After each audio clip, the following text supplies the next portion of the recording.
Thank you so much for coming for She Forum Africa. We hope that everybody will leave here with, maybe if you don't learn something new, you would relearn what you have already known, but from a different perspective.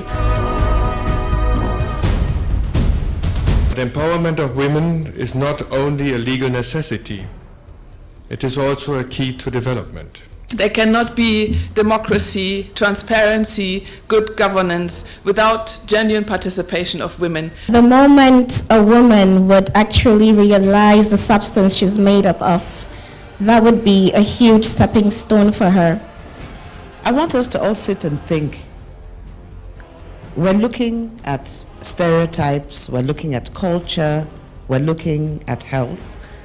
And I will put it out there and ask you, are women the victims or the perpetrators of this? Or is it really a combination of both? A lot of the harmful practices are actually perpetrated on us by our grandmothers. If women are unhealthy, can our children be healthy? But women's health is linked so much to child health. As the maternal mortality increases and women die, so does the child mortality increase. Each of us needs to practice what we call advocacy in our own communities. It's not about the money. It's about the journey. It's about the road. It's about the destiny. Why I liked Friendraiser when Inin first spoke to me was I saw happy women hugging each other.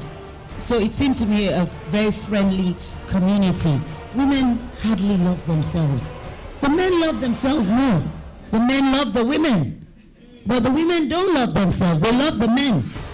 It also is on other women to encourage the ones coming behind, to show them the way, to take the elevator up and send it back down. To bring women into governance will change this country. There will be consequences to the change that we seek. I go back to the intervention of the panel before this panel. First of all, our language has to change. The way we speak to each other, the way we demand accountability of each other has to be affirming. We have to choose the right spaces to make the right interventions. Otherwise, we're going to be shooting each other and ourselves in the foot. This is truly an inspiring lineup. I was listening to the panel earlier and I felt we could have spoken forever. Like I say, it's all about rights, and it's all about how we implement those rights. And as we move towards adulthood, I believe we move away from that notion of rights being something you give people.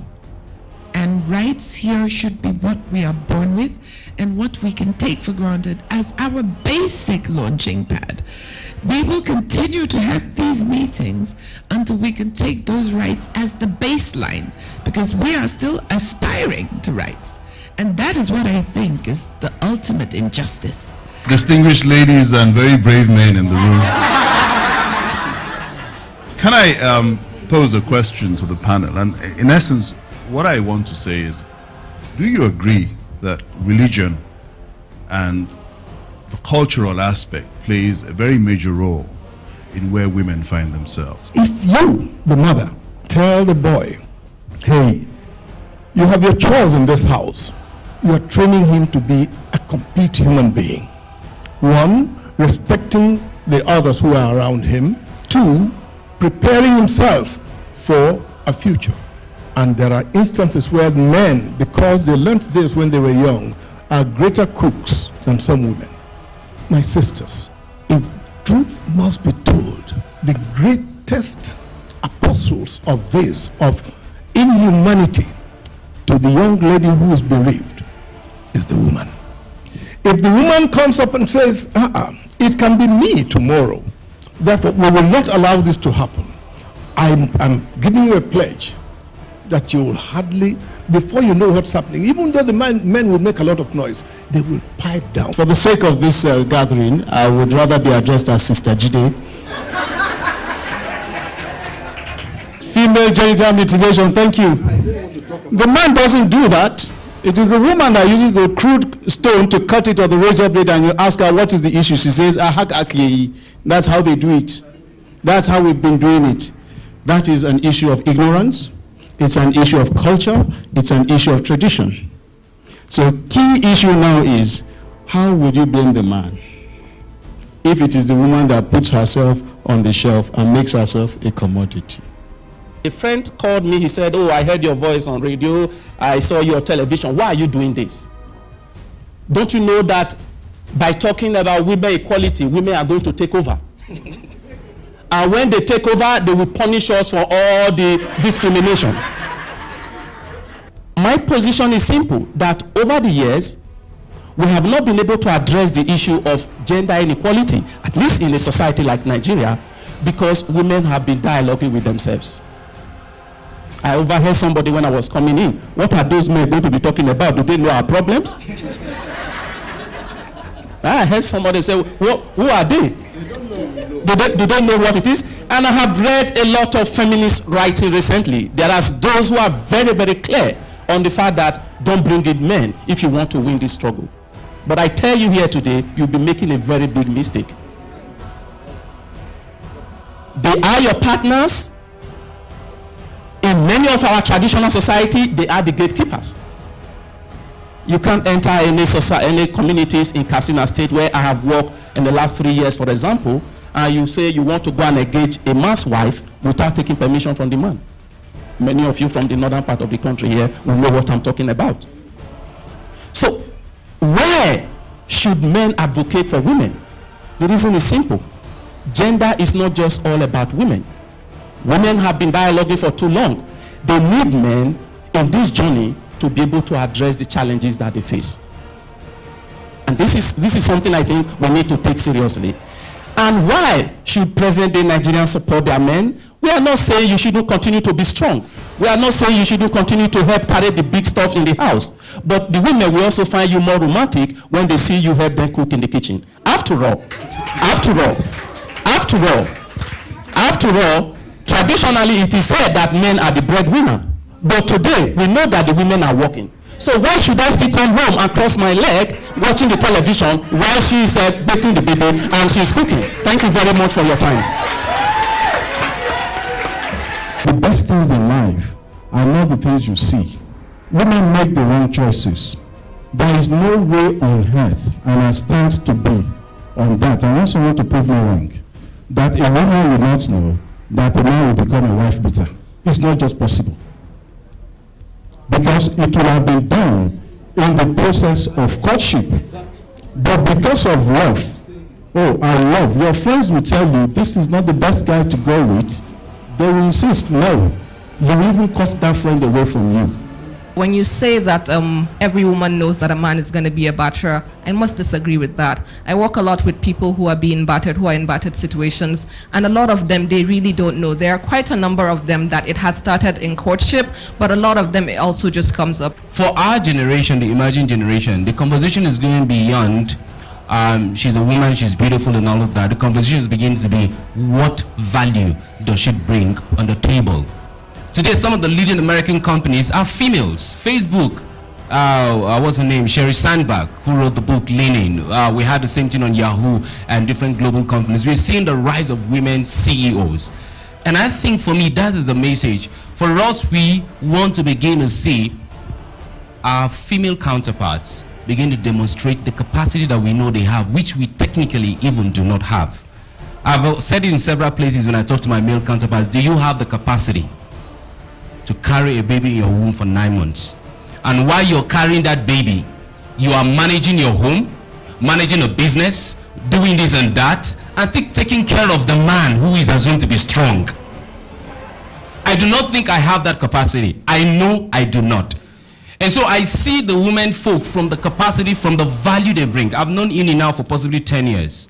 And what I recognize her for is not for being a female, but for the value she's bringing to contributing to society, putting together a meeting like this. 2 weeks ago, I was traveling. My wife went to speak. She went to an event in Qatar, so I had to babysit for a week, you know. And so I was managing 2 champions, 2 young, great girls, you know, and then I had to travel with them to Dubai to meet her. Guess what happened on the first day? I forgot my passport. But I arrived with their passport. And so I had to defer the flight. because I was managing 2 3-year-old and 1-year-old.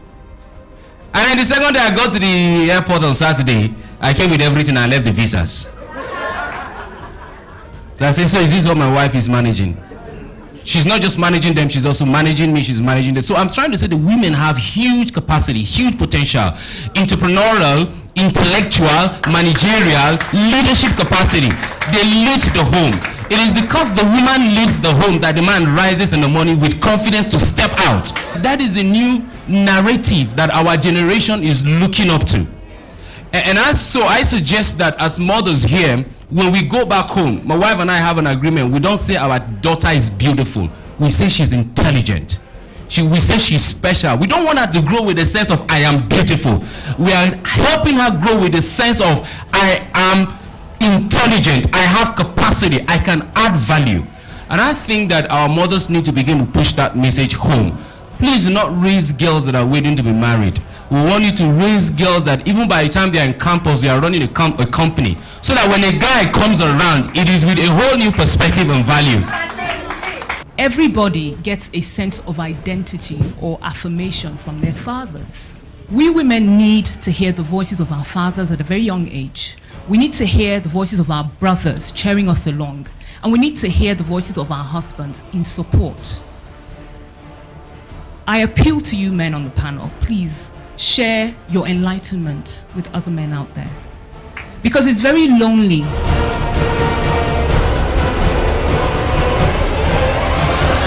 I remember when Auntie Sarah Jibril came out for presidential district seat. It was only one vote. Oh, she voted herself. Is it the right thing to do? We need to support ourselves, and that is why we are here. We just need to move forward and support any woman that is coming out, please. Thank you. I'm from Ghana, and we were just thinking the same problems that face women here is what faces women anywhere in Africa. I think that it's the same problem. Why does a woman, I was just listening to the woman who said, well, if a woman comes out and she wants to run for office, how do you know she's qualified? Do we question the men that way? If the man comes and he has the money, has the finesse, oh, he's good. But if the woman comes, you have to qualify. And it's the women that ask the question. Let's just take them there, because most of the men go there and do nothing.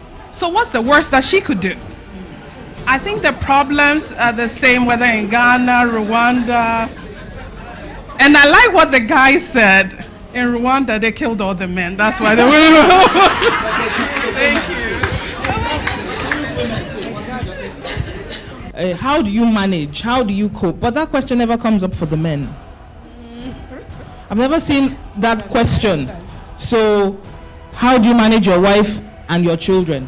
The fact that you travel all over the world. I don't know whether that's the question we should keep on asking women. We can multitask, we can do it. We need to build up our children with the right stereotypes, because some of the stereotypes we have now are the limiting factors for women. Now, someone posed the question to me earlier today, and it was quite thought-provoking, because for a while I kept thinking about it. And she said, why is it that a woman has to risk almost everything to be a successful entrepreneur?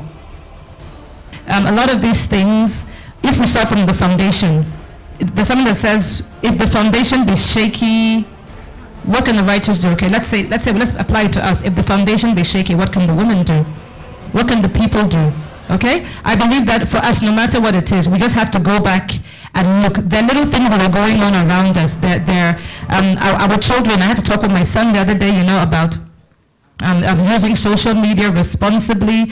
In everything we do, we start from the foundation. Again, I say, because I work with children, there are many things we can change from the scratch, so that we're not fighting things that the foundation is already set. Okay, with men, with the issues we've talked about, everything we've raised, we should be able to start from the foundation. A lot of things, I keep saying, I'm not raising my sons to be a liability for anybody. Understand that the media is formidable and you must use it. Write letters to the editor. Write press releases. Hire a brand expert. Use your ICT. When they go to your page on your website, let it be so hot, everybody wants to know what you're doing. At the end of the day, we are our keepers, our sister's keeper. If a sister is in trouble, so are you. The girl equally is deserving of education, from primary right up to university and beyond. There's a reason God made us women, and we can get anything if we just stick to loving ourselves, supporting each other, and just embracing ourselves. The reason men don't take us serious, I think, is because we're scattered. We're everywhere. So I have a sister in Taraba that needs to be supported to run for House of Representative. And then I'm thinking, no, I can do the same. I need to go somewhere else and do that. That's not fair. That's not right. So my job is to make sure that I go with everybody that I can to support her. That is feminism. I think we should learn to rally each other, and INI has done just that. Bringing a group of women together and try to solve issues, address issues, talk about it, hug each other, cry with each other. I'm very proud of you. And I wish we could all learn from her, support her, and so we can be one, because we are one. And God made us absolutely beautiful. So let's appreciate ourselves. So I want us to clap for ourselves. Thank you.